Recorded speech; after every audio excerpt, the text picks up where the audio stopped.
안녕하십니까. 서울대학교 손태규입니다. CO2 포집에 대해서 지금 좋은 말씀 해주셔서 감사합니다. 포집한 다음에 아마 알파에서 또 탱크로 실어 나누는 집회들이 많아질 것 같은데요. 본 연구에서는 그와 더불어서 좀 더 대규모의 CO2 수송이 이루어질 때 불순물이 어떤 영향을 미칠지에 대해서 좀 설명을 드리도록 하겠습니다. 먼저 문헌을 잠깐 소개시켜드리고 싶은데요.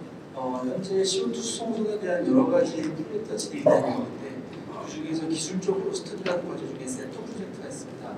DFE하고 쉘하고 이제 선사하고 그 기업들 같이 진행을 하는 회사인데 프로젝트인데 여기서 보면 대략 30K 정도의 CO2 캐리어를 이송을 하는 다양한 기술적인 난제들이 뭐가 있고 어떻게 해결해야 될지에 대해서 지금 스터디를 진행을 하고 있고 이 과제에서 보다 보면 보일러프 베이퍼가 등장을 하는데 이게 육상으로 이송을 해야 돼서 처리가 되어야 된다는 내용이라든지 그다음에 육상하고 선박하고 연결할 때 약 300m 가까이 라인이 있어야 된다든지 또는 이 9.5바에 마이너스 40도씨 정도의 CO2 기차가 발생을 해서 이거를 유지해서 처리해야 된다든지 그런 다이나믹한 상황에서 여러 가지 좋은 아이디어를 주고 있습니다. 그래서 현재 저희가 이제 CO2 캐리어를 우리나라에서부터 호주나 동남아로 지금 계획을 하고 있을 텐데 선박 컨셉에 대한 얘기는 굉장히 많이 있는데 실제로 오퍼레이션을 할 때 어떤 이슈가 있을지에 대해서는 좀 더 많은 부분이 필요할 것 같습니다.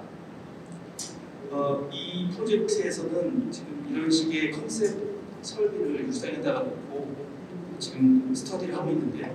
여기에 보시면은 그 CO2가 육상에서 가스의 형태로 이 허브터미널에 들어오고 그다음 허브터미널에서는 컨디셔닝 그러니까 조정을 액화에 맞는 조건으로 바꿔준 다음에 액화를 해주고 그 액화된 CO2를 이쪽에서 탱크 저장을 했다가 선박이 오면 내보내는 또는 선박이 와서 이쪽으로 내보내는 그런 개념을 얘기를 하고 있고 그러다 보니까 이쪽 액화 관련된 연구가 한쪽에서 진행이 되고 있고 그다음에 이 선박 사이를 연결해서 로딩, 언로딩하는 또 기술 개발 활동도 진행이 되고 있습니다.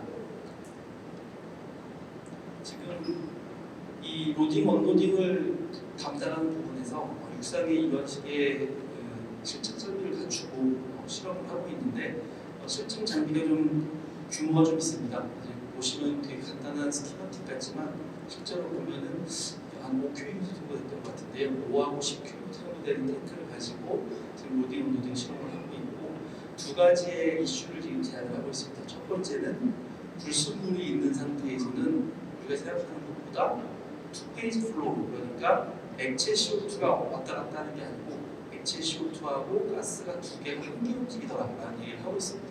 그래서 지금 CO2를 트랜스퍼할 때 버블링이 많이 발생을 하고 첫 번째고 그 다음에 완료가 되게 되면 더 이상 버블링이 발생하지 않고 자겠더라.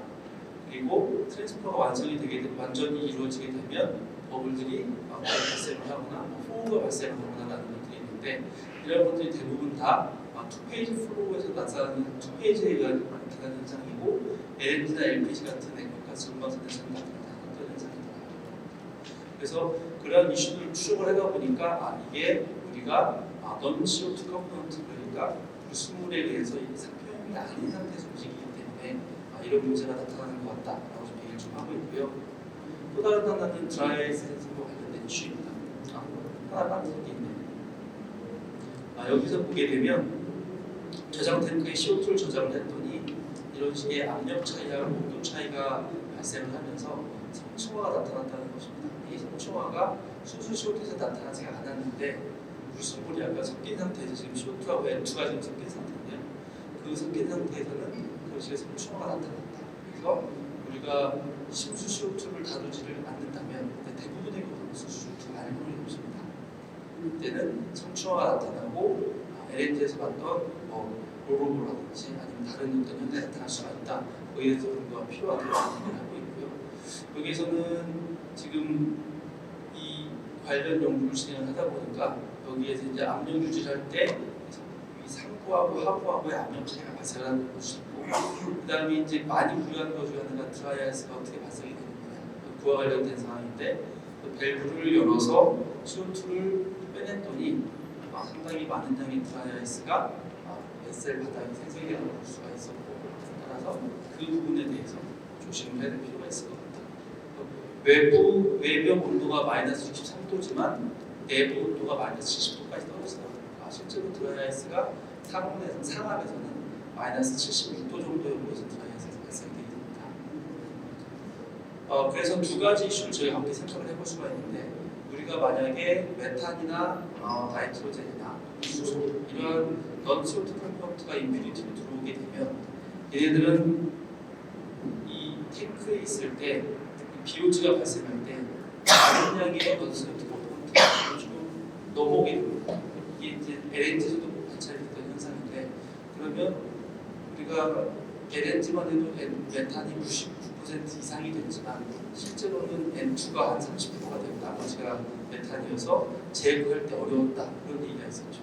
똑같은 얘기로 여기서도 만약에 CO2에 불순물이 포함이 되어 있고 또 많은 양의 non-CO2 컴포넌트가 기상으로 BOG로 발생하게 되면 압력을 유지하기 위한 이렇게 비오진 시스템을 순수쇼를 대상으로 설계하면 안 된다는 말이 될 수가 있습니다. 그래서 이 액화 CO2가 만들어질 때 어떤 식의 VLD가 만들어지는지에 대해서 실험적으로 연구할 필요가 있다고 생각을 했고요. 두 번째는 드라이어에서 관련된 문제입니다. 여러 가지가 있는데, 일단 앞에서 보신 바와 같이 액화 CO2 운반선이 접안을 한 다음에 액체 라인이 연결되고 기체 라인이 연결되고, 그러면 압력 조절은 기체 라인을 통해서 하게 되고 액체 CO2 이송은 펌프를 이용해서 육상과 선박을 좀 왔다 갔다 할 텐데, 그러면 드라이어에서는 두 가지 이유에서 될 수가 있습니다. 압력 제어가 실패해서 압력이 너무 떨어져서 드라이어에서는 3중점에 넘어가는 거거든요. 그 다음에 또 하나는 보통 선박에는 이런 식으로 이 프레셔 세이프티 밸브가 달려있게 되는데, 이 프레셔 세이프티 밸브가 고장이 나서 열려버리는 경우입니다. 여러 가지 이유로 이제 이게 열릴 수가 있는데, 그 다음에 압력이 유지가 되면 다시 닫혀야 되는데 닫히지가 않고 그냥 열린 채 유지가 되는 경우입니다. 가장 최악의 컨디션이고, 최악의 컨디션을 맞이했을 때 무슨 일이 벌어지는 거냐라고 해서 그 과정에서 궁금해하는 분들이 많죠. 그래서 실제로 톤탈에서 발표한 이 학회 논문인데, 구형으로 뱃셀을 만들고 CO2 액화 CO2를 만들었다가 액화시켜보니까 가스를 릴리즈 해보니까 이런 식으로 잘 안 보이는 거예요. 드라이아이스가 발생이 되어서 실제로 그런 이슈가 많이 있다. 그래서 이제 액화 CO2에 대해서 감압을 할 때 기상으로 배출할 거냐, 액상으로 배출할 거냐, 그에 대해서 더 많은 얘기가 있는 상태예요. 그래서 저희 연구실에서는 두 가지 실험을 계획을 했는데, 먼저 이 저온 챔버를 구축을 한 다음에 영하 50도까지 저온 극저온 조건을 만들어주고, 그 안에 압력 탱크를 저장 CO2 저장 탱크를 모사하기 위한 반응기를 집어넣고, 그 안에서 먼저 VLE를 베이퍼 리퀴드 그러면 이제 보이지 상황에서 액화 CO2가 저장이 되어 있는데, 그때 어느 조성의 BOG가 발생을 해서 넘어올 거냐, 그걸 스터디하기 위한 장비를 먼저 만들어서 GC로 기상을 측정하는 장비를 구축했고요. 그 다음에는 기상에서 밸브가 열려서 기체가 빠져나갈 때 이게 이쪽에서 이제 유압력을 조절하면서 내보낼 때 이 안에서 탱크 안에서 어떤 일이 벌어지는지를 관찰하기 위해서 구축했습니다. 이거 CNG 펌프를 이용해서 우리가 원하는 양의 피드가스를 계속 정량으로 집어 넣어주면서 얼마만큼 효과가 되고, 그 다음에 이게 조성이 어떻게 달라지는지 그걸 보기 위한 장치를 구축했습니다. 첫 번째로 VLE 실험인데, 보시면은 그 CO2의 PT 상표용도를 보신 분들은 아마 이 3중점을 기준으로 드라이아이스 생성점이랑 기획 표현 라인을 인식하실 겁니다. 거의 변하지가 않는지 불순물이 한 4%까지 올라가도 이 커브가 그렇게 크게 변하지 않습니다. 여기 있는 이 커브죠. 근데 지금 파란색 커브가 등장을 했는데, 이게 불순물에 의해서 투피 제약이 발생되기 때문입니다. 이쪽 위에서는 전부 다 100% 액체지만 이쪽에 있는 버블 포인트 커브를 만나면서 기체가 발생이 되게 되고, 이 안에서는 우리가 피드를 아무리 공부를 하더라도 100% 커브되지 않습니다.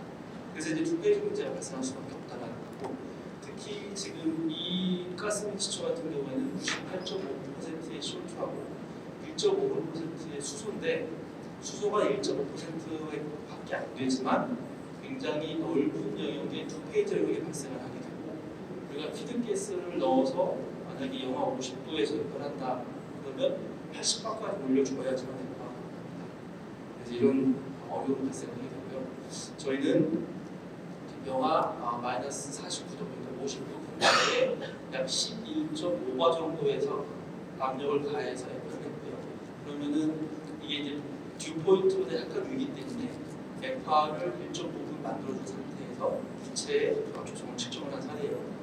그래서 보시면 측정된 조성의 값이 CO2가 63.2%, 수소가 35.8%입니다.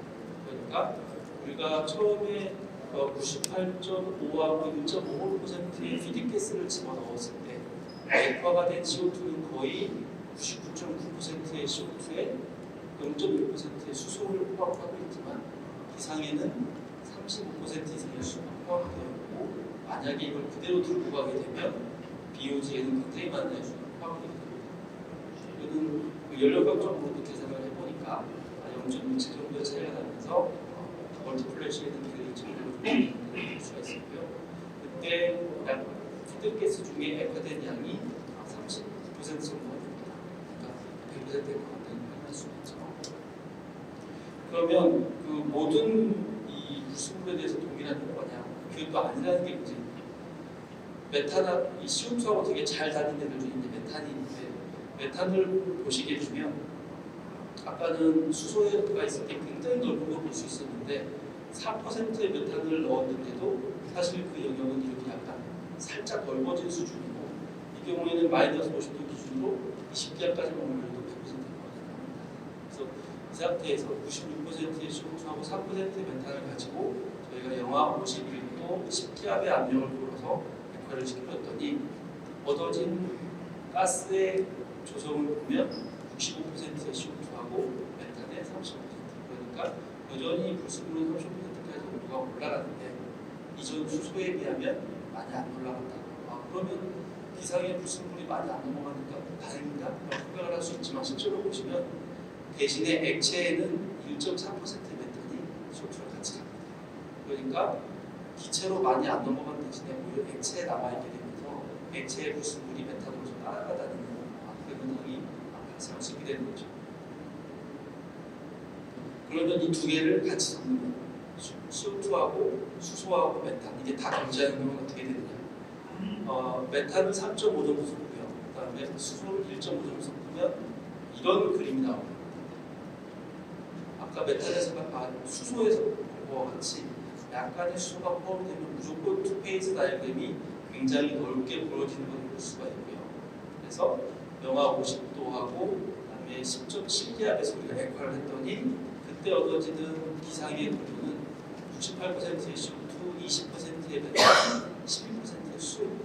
그러니까 메탄의 이 부과되는 양이 줄어들게 되는 대신에 수소가 아까 본 것처럼 굉장히 많은 양이 넘어오는 걸 볼 수가 있었고요. 그때 예상되는 액체 CO2의 농도는 이와 같습니다. 99%의 CO2, 0.9%의 메탄, 이량의 수소. 그러니까 수소는 거의 대부분 다 기상으로 넘어간다고 볼 수가 있고 메탄이 남아있고요. 그다음에 기상에는 굉장히 많은 양의 수소가 존재하면서 나중에 얘가 재액화시키는 문제를 일으킬 수 있는 케이스가 많아지게 됩니다. 재액화 시스템을 설계할 때 그럼 이게 왜 에러를 주느냐? 다들 아시다시피 메탄하고 수소는 가연성 이체이기 때문에 익스플로시브 리밋이 있습니다. 그래서 시스템을 설계할 때 이 익스플로시브 리밋에 따라서 설계 자체가 완전히 달라질 수 있어서 그 부분에 대해서 신경 써야 될 것 같습니다. 그러면 이제 이렇게 생각할 수도 있을 것 같습니다. 그러면은 BOG가 정말 이 정도로 발생하는 거냐라고 생각하실 수 있지만 저희가 액화 공정을 적절하게 허브터미널에서 운전을 하게 되면 저희가 선박에서 받는 CO2는 대부분 이런 농도일 가능성이 높습니다. 그래서 이 농도의 CO2가 선박으로 넘어와서 다시 VM을 만들기 때문에 기체에 있는 메탄과 그 수소의 양은 이렇게 더 적을 겁니다. 저희가 이제 그 관련 연구를 수행을 하고 있고 이후에 또 보고를 드릴 계획입니다. 그래서 허브 터미널에는 지금 단순한 액화하고 그냥 임시 저장 이런 시설들만 상대가 되는 경우가 많은데 제가 보기에 수많은 CO2 소스를 고려한다면 스펙을 딱 정하고 그 스펙에 맞는 해설들을 위해서 반드시 액화하고 퓨리피케이션 쪽이 추가가 되어야 될 것 같습니다. 그 다음에 연료값 소프트웨어도 이슈가 있는데 저희가 실험을 한 다음에 그 다음에 이걸 맞추기 위해서 멀티플래시하고 그 다음에 하이시스하고 그 다음에 랩프로프에 있는 EUS들로 다 그림을 그려봤습니다. 다 그림을 그려본 결과가 지금 이와 같은데 보시는 바와 같이 이쪽에 있는 그 2포인트 커브도 굉장히 잘 맞는데 이쪽에 있는 버블 포인트는 쫓아내 수소가 들어가고 잘 안 맞는데 특히 안 맞는 게 이 하이시스에 있는 대륙 2.8이나 이런 애들이 적절하게 튜닝을 가해주지 않으면 잘 안 맞습니다. 그렇기 때문에 설계를 하실 때 펜로베이스를 쓰시거나 RTAS를 쓰시거나 아니면 대륙 2.8을 인프루멘트를 쓰실 때 반드시 실험 데이터를 가지고 우리가 실험을 하는 다루는 영역에서 튜닝을 하신 다음에 사용하시기를 권장을 드리고 싶습니다. 자, 그 다음은 드라이아이스 문제인데요. 앞에서 상평형 실험을 완료한 다음에 그 다음에 이쪽 기상 라인을 통해서 기체를 배출을 해준 사례입니다. 여기서 기체를 배출해주게 되면 이제 압력이 쭉 떨어지고 그럼 쭉 떨어지면 어떻게 될 거냐면 그 액체형에서 기체형으로 넘어가니까 기화가 되겠죠. 저희도 그러면 기화가 쭉 되면서 잘 빨아들여요. 그런 기대를 한 거죠. 그래서 첫 번째로 이제 순수 CO2를 가지고 실험을 하는 결과인데 이 그림을 이해를 좀 할 필요가 있습니다. 먼저 빨간색이 온도고요, 파란색이 압력입니다. 검정색은 우리가 내보내고 있는 유량입니다.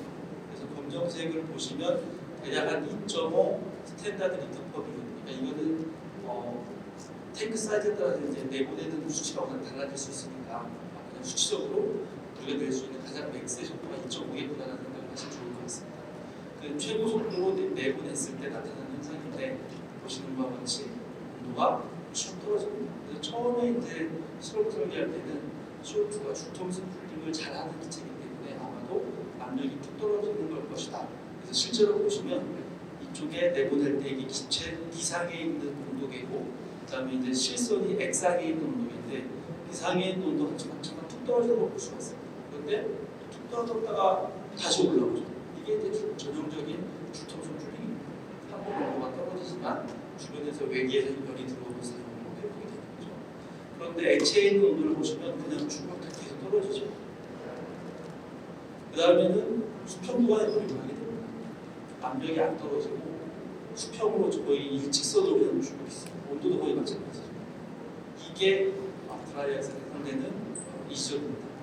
그래서 시간에 따라서 지금 이렇게 되어 있는 거를 PT상에 그림으로 보면 기체는 그냥 이렇게 오는데 액체가 쭉 온도를 따라가면서 30도 가까이 하면 여기에서 그냥 똑같이 생깁니다.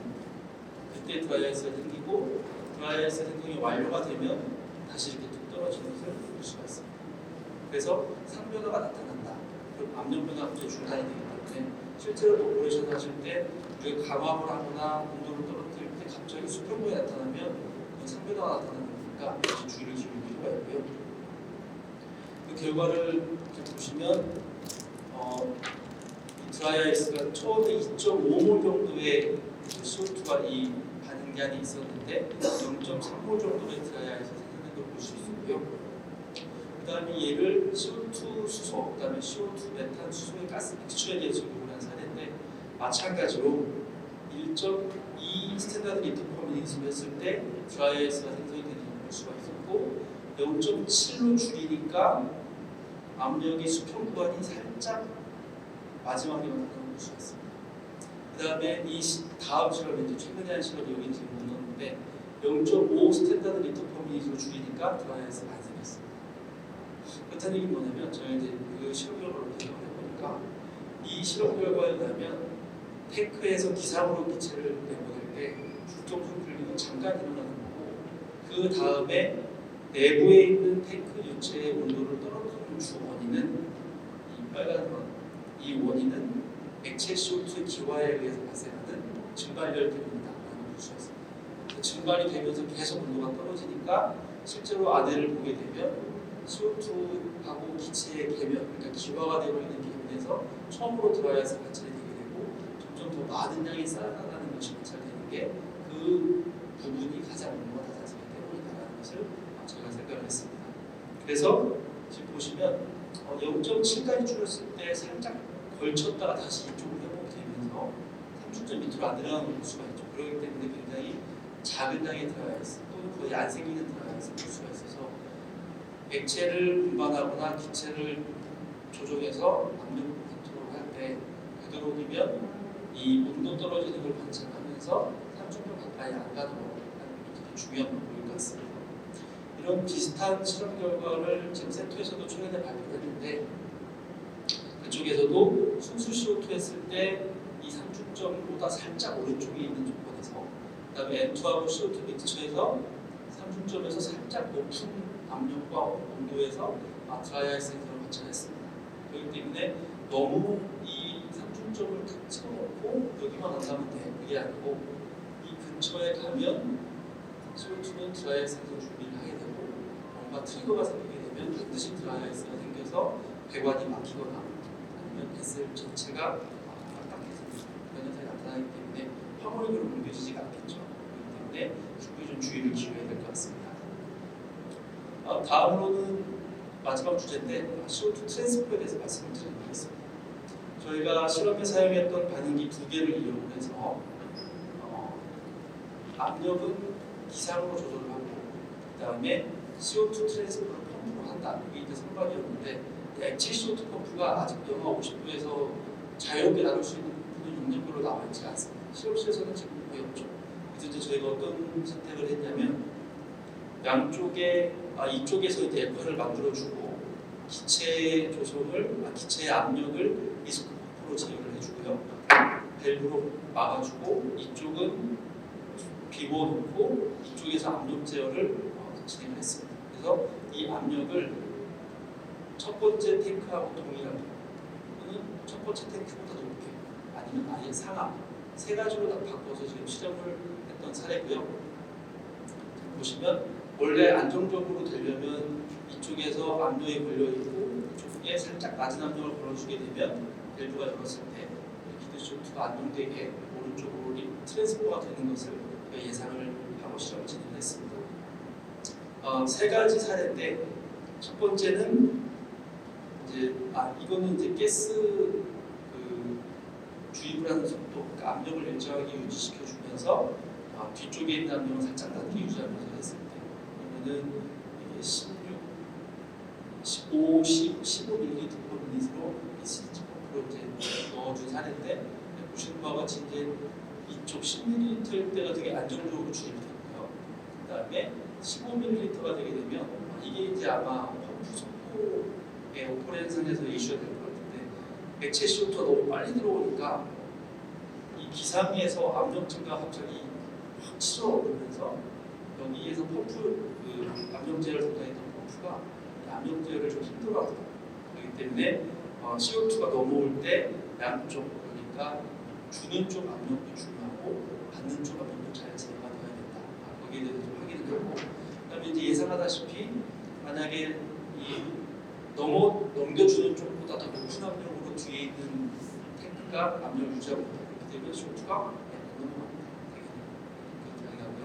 그다음에 이쪽에 보여드리는 그림은 빨간색이 맥화를 시켜서 CO2를 유지하고 있을 때, 그다음에 파란색이 아예 상압으로 그냥 오른쪽에 있는 탱크를 온도만 떨어뜨려놨습니다.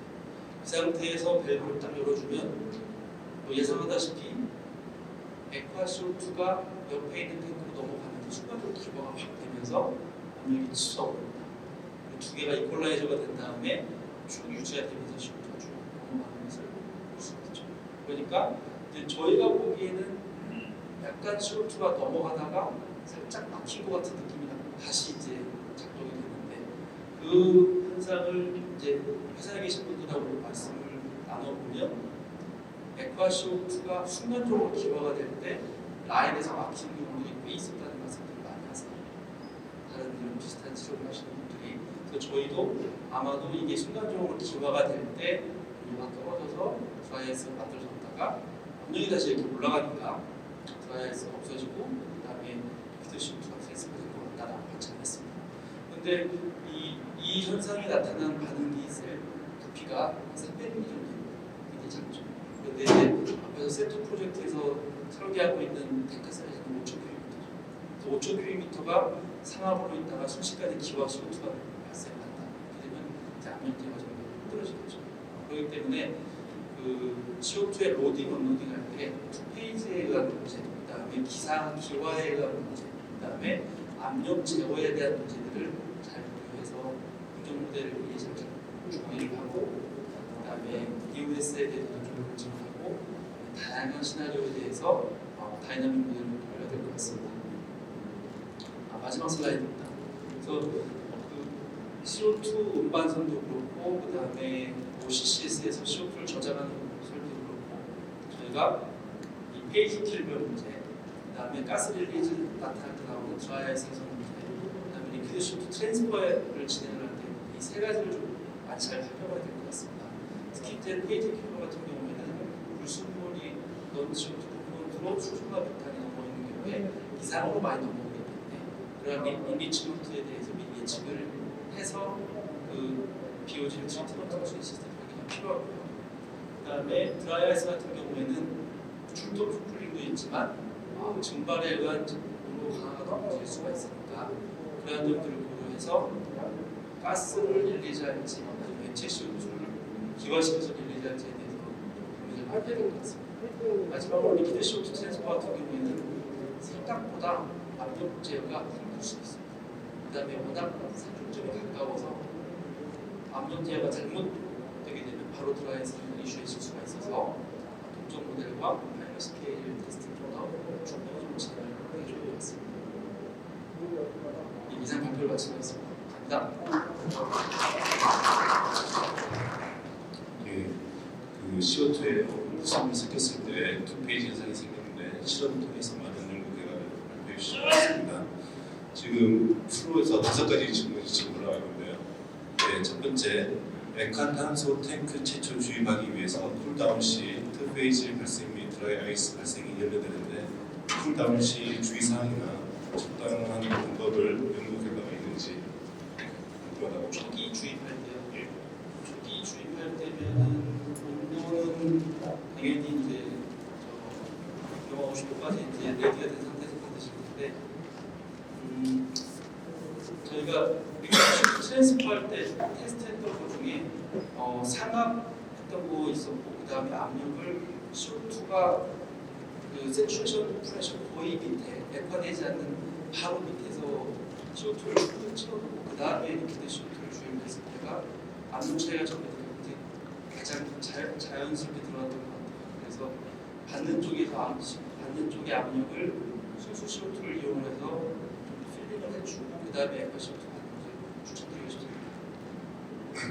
네, 그리고 향후 국제적인 LCO2 내 임퓨리티 불순물에 관한 규정이나 이런 표준화가 나올 수 있을지. 예. 그 관련돼서는 우드에서 지금 이 액화 CO2의 스펙에 대한 가이드라인을 발표했습니다. 찾아보시면 누구나 다 볼 수 있게 조인트 인더스트리 스태프로 진행이 됐는데, 아마도 그런 스펙을 많이 요구하는 선주나 화주가 좀 많이 등장할 것 같습니다. 예, 세 번째 질문은 불순물을 제거하려면 액화 공정 전에 디스틸레이션 컬러 중류탑을 의미하는 것 같은데요. 중류탑이 추가되어야 하는지 궁금합니다. 예, 그 부분은 좀 애매한데, 보시면은 액화 2번만 하면 99.9 이상의 CO2가 만들어지는데, 그럼 그때 얻어진 기상을 어떻게 처리할 거냐가 가장 이슈인 것 같습니다. 그래서 거기에서 CO2 순도를 올린 다음에 다시 리터닝을 할 거냐, 아니면 그냥 다 보일러에서 떼어버릴 거냐라는 선택이어서 그 부분은 좀 더 잘 해봐야 될 것 같습니다. 그다음에 이제 디하이드레이션까지 거친 탄소 포집 후 CO2 농도는 보통 99% 정도 된다고 말씀하셨는데 99% 이상에서는 불순물의 영향은 고려하지 않아도 되는지, 그리고 불순물의 영향을 필수적으로 고려해야 할 CO2 농도는 어느 정도인지 궁금하다고. 이게 스펙이 워낙 다양하게 제한이 돼서 만약에 99를 넘어서 99.9라고 해도 거기에 0.5% 메탄이 포함되어 있으면 걔는 CO2가 따라가는 거예요. 그런데 거기에 만약에 수소다 그럼 걔는 비오지로 나올 거예요. 그렇기 때문에 그 불순물의 종류별로 어떤 VLA를 계산해서 얘가 기체에 남아있는지 기체에 남아있는지 스틱을 좀 해야 될 것 같습니다. 네, 마지막으로 불순물은 기화 시에는 어떤 영향을 미치는지. 불순물이 기화되면 이제 그 기상에 있는 그 불순물이 이제 제액과 시스템으로 넘어가느냐. 근데 만약에 저희가 노던 라이트처럼 한 30바 정도로 압력을 그냥 유지시키면서 가능하면은 사실 큰 문제가 없어요. 큰 문제가 없는데 이거를 재백화를 하거나 아니면은 그 접안을 해서 육상에 있는 섬이랑 라인을 연결해서 압력 유지를 할 때 그런 데 문제가 되기 때문에 거기에서 이제 제액화 시스템 그다음에 육상하고 연결해서 가스 시스템 여기에 이제 문제가 없다고 판단이 되면 그때는 좀 괜찮을 것 같습니다. 네, 아마 이게 실험적 결과이기 때문에 플로어에서 너무 많은 가진들이 많이 보이신 것 같습니다. 발표 주신 우리 설득 교수님께 뜨거운 박수로 감사합니다.